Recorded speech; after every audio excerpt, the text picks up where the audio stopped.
Oh.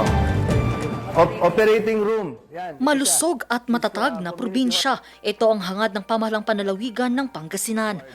Para maabot ito, patuloy ang isinasagawang upgrading sa mga pasilidad ng 14 na government health facilities sa probinsya. Kabilang sa maidadagdag ang 5 mammogram na malaking tulong sa early detection ng cancer sa dibdib. Dagdag pa sa magandang balita, ang pondo mula sa Department of Health na 1 bilyong piso.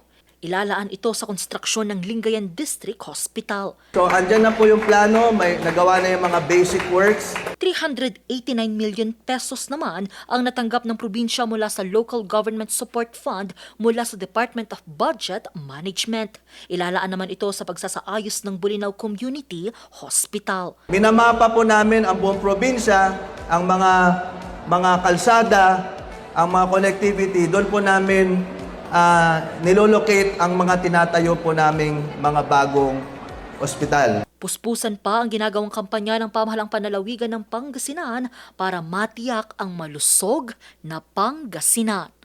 Angel Arquero, RNG News.